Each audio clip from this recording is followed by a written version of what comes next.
Hey off-road friends, I haven't seen a good overview on how to use the Polaris Ride Command app. For some people this is going to be very intuitive, other people need a guide like this, other people maybe you'll just find a tip or two, so hopefully this helps. I guess first of all, I don't have a great microphone. There's going to be some buzzing noises. I'm going to hem and haw a bit. Sorry for that, but you know what? You're not paying for it, so hopefully you understand. But yeah, so if you're not aware, Polaris has an app in the app Store for both Android and iOS devices. Of course, it works on tablets too. I'm not sure if it's available for Fire or other portable devices, but the important thing is whatever device you put it on, you need to make sure it has a built-in GPS. Some of the cheap tablets, especially some of the Fire devices from Amazon, don't have a GPS, so you can use it on there, it just won't know where you are, so you're going to be missing some features.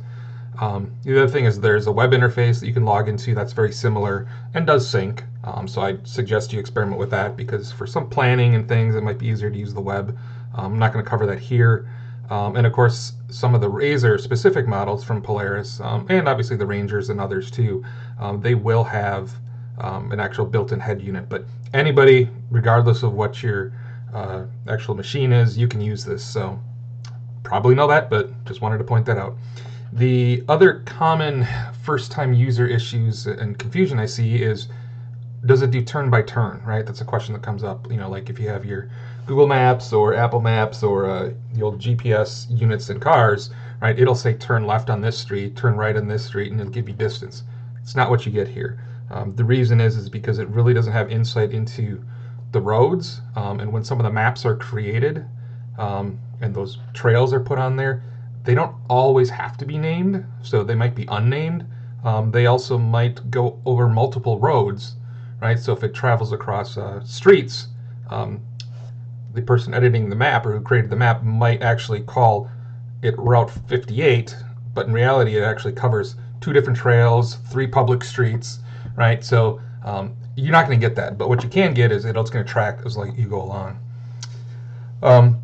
The other misconception, or people are always trying to figure out, is they think that maybe it's a crowd-sourced content, right? So how do I edit the map? There's something wrong. I want to make a change to it.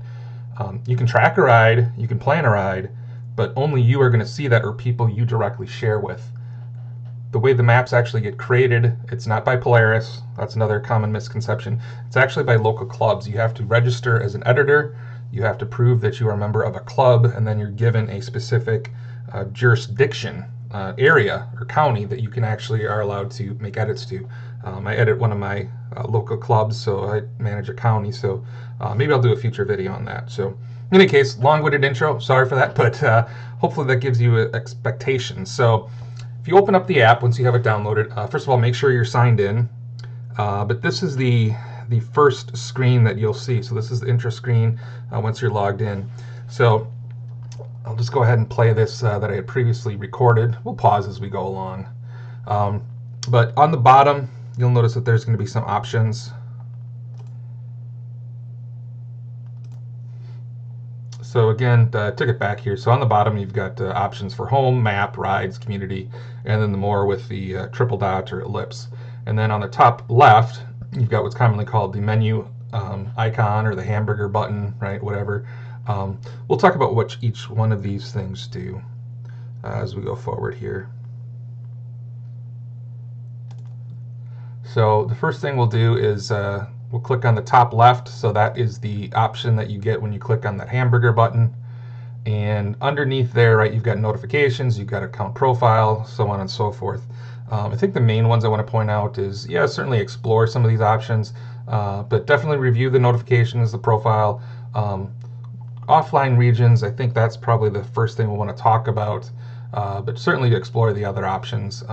We'll talk a little bit about settings too here in a second. So here I've clicked the offline map regions. So what's important here is you're going to want to download the maps ahead of time, right? So if you're going to be out in the woods, you may not have cell service, or it's going to be very slow or spotty. You want to make sure you've got everything downloaded to your phone or your device so it can track where you're going, and that way you'll have access to the map even though you don't necessarily have an internet connection through cell phone towers. So you just zoom in as you need to. It's going to tell you how much storage space it's going to take, and then click download, and then once it's downloaded, you're good to go. So I think the other thing we'll take a look at is settings. Clicking on the settings option there. The important things to point out here, obviously, preferences, whatever you want to do, but the main thing to be aware of is keep phone awake. So you want to make sure you turn that on. The reason being is I've seen a lot of people complain about, oh, I'm using it and I'm tracking my ride, but the problem is it'll just all of a sudden jump, right? So it's tracking very nicely, following every curve that you've done, and then at some point it just jumps like 100 yards in a straight line, which is not the route you took. What typically will happen is you'll switch apps on your phone. Maybe you'll turn it off, turn the screen off, right? Whatever. And what happens then is when you turn it back on, it actually had stopped tracking you during that period of time, right? So all it knows is, well, you were here at point A, you're not point B. It doesn't know how you got there, so it's just going to do a straight line. So setting that to be keep phone awake is going to really solve that problem for you. Obviously, you're going to want to make sure you keep it plugged in the whole time then in that case, right? So just keep that in mind. Forcing a full sync, that sometimes can fix some weird issues too. So yeah, again, just look at the other options that are in there. See what's there. Just don't be afraid to poke around. All right, so the next thing we'll do is we'll click on the map option on the bottom. What that's going to do is bring up the map. Obviously, you can zoom in to wherever you need to be.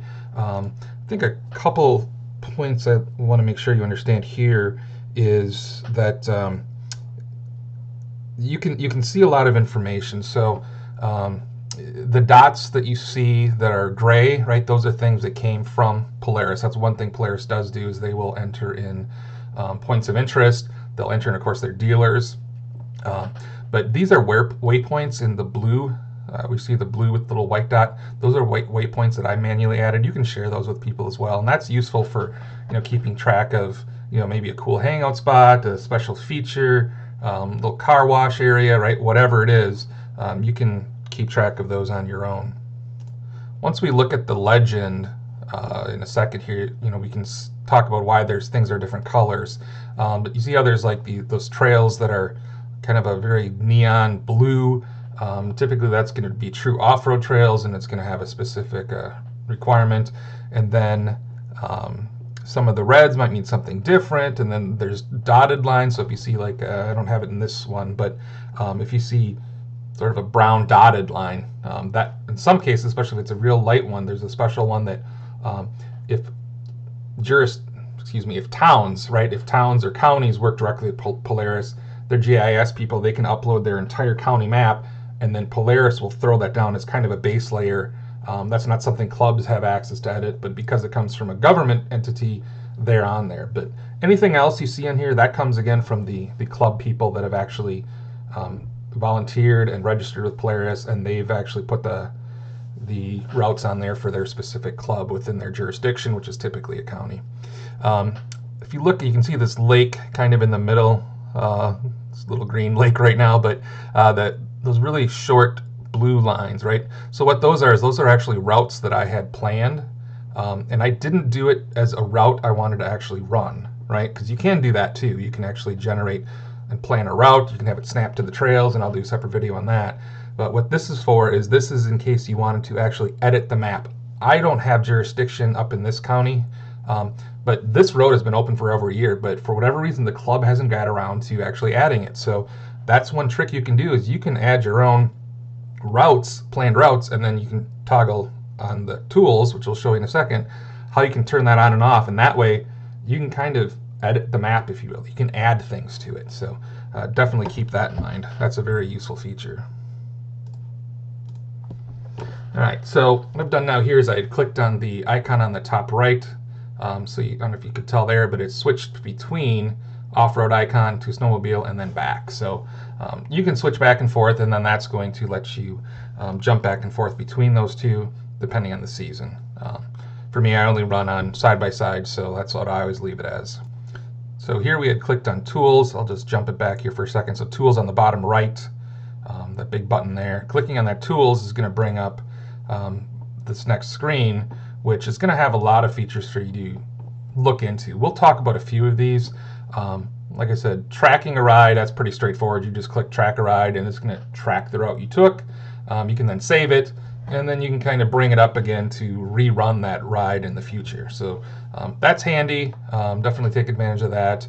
If you happen to be an editor for a club, that's a real good way for you to actually get accurate information for uploading it to the map versus doing the tools they provide, which is complete garbage, to be honest. It's much improved in the last year, but there's other tricks I can talk about in a future video there. Planning a ride, talked about that a little bit, and we'll probably have another separate video on that.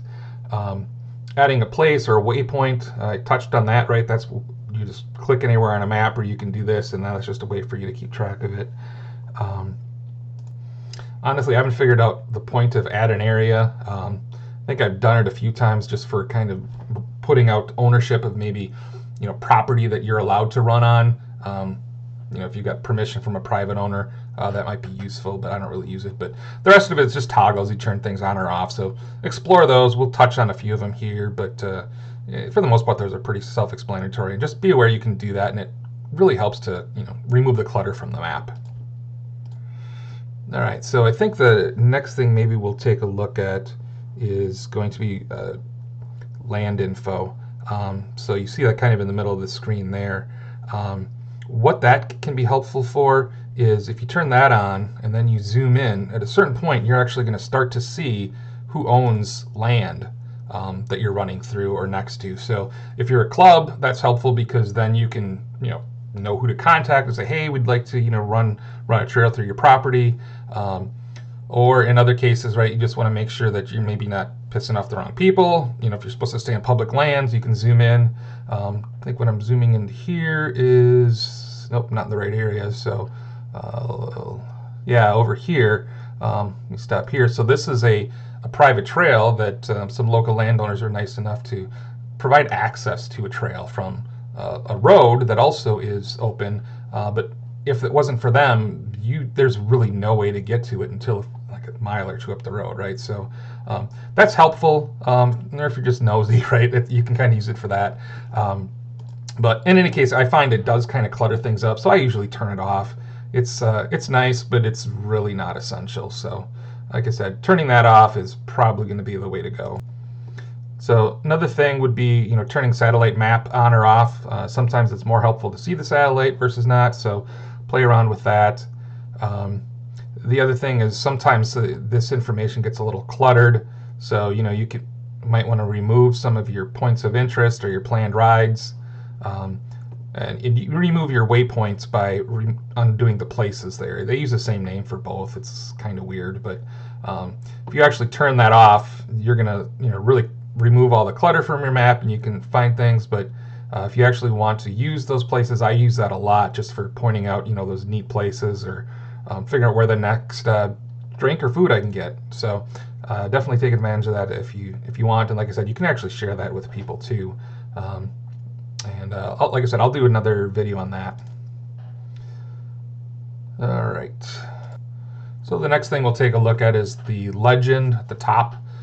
Like I said before, right? So it's color coded. It means specific things. This doesn't include everything. Yeah. So if you kind of look on the left of the map there, you see those lighter whitish / brown right next to the lake. Those would be content that was uploaded by the county or government entity, whereas all the other ones are done by a club. But they don't really talk about that, which is kind of annoying. I had to find that out by talking to Polaris directly. But yeah, if you click on this for legend, right, so first off-road, we're not going to talk about snow. What you'll see is you can specify whether it's dirt track, ATV, side-by-side, less than 50 inches, or other side-by-sides, or any. And then there's other check marks you can do, and that can be helpful if you're trying to plan a route or understand where you can go with your ride. The only thing is just be aware is this is notoriously inaccurate. Part of the reason is clubs owners really have no documentation as far as how to use the tool. The tool's also changed over time. They actually added some new categories, so some old content might still say it's ATV, right? Which means if you have a side-by-side, you're not supposed to be using it. But typically, at least in our area, we've seen those all opened up to side-by-sides. Roads are open. So just be aware that the trail exists, and when you get closer, you'll have to learn, are you really allowed in that trail or not?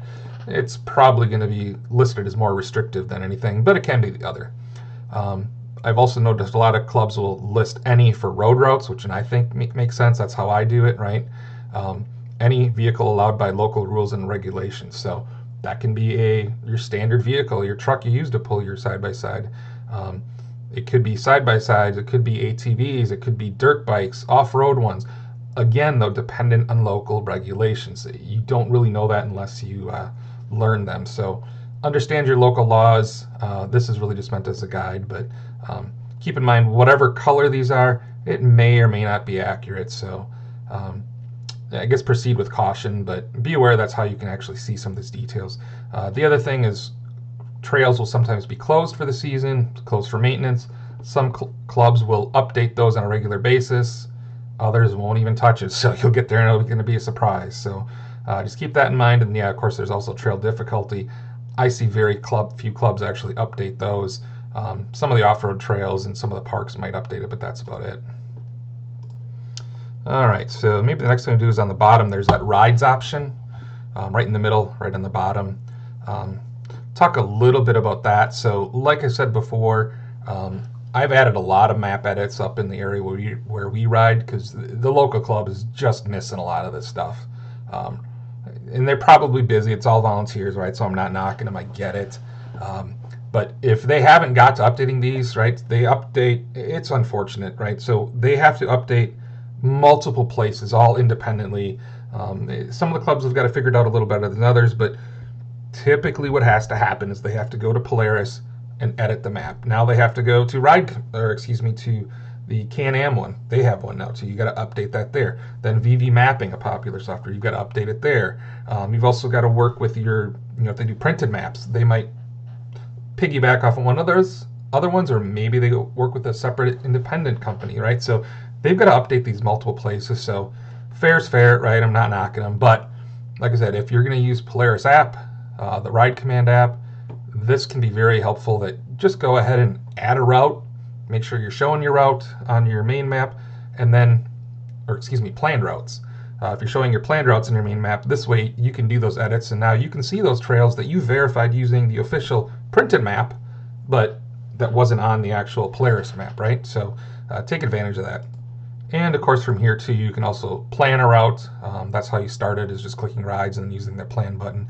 And then down below, right, the Lake of the Clouds. I know this is one that I had found in the community, and I had just added it. That's something you can do too, which we'll talk about. And then, the other one was a Ernie ride. That one is one that our club went on, and that was something that you can also share with people. So someone plans the route, shares it with the whole group. That way, if someone gets left behind or they have to come a little later, they can at least follow the same route, and everyone knows where they're going. There's group rides, which we can talk about later too, but in any case, this is your routes. That's very useful. And then on the top too, of course, right, you've got your tracks. That's routes you've tracked. As you're running, your waypoints are those unique places you want to save. Areas are areas on the map that might mean something to you for whatever reason. And then you can also build collections. Explore those features. But I think just wanted to cover the highlights here for you.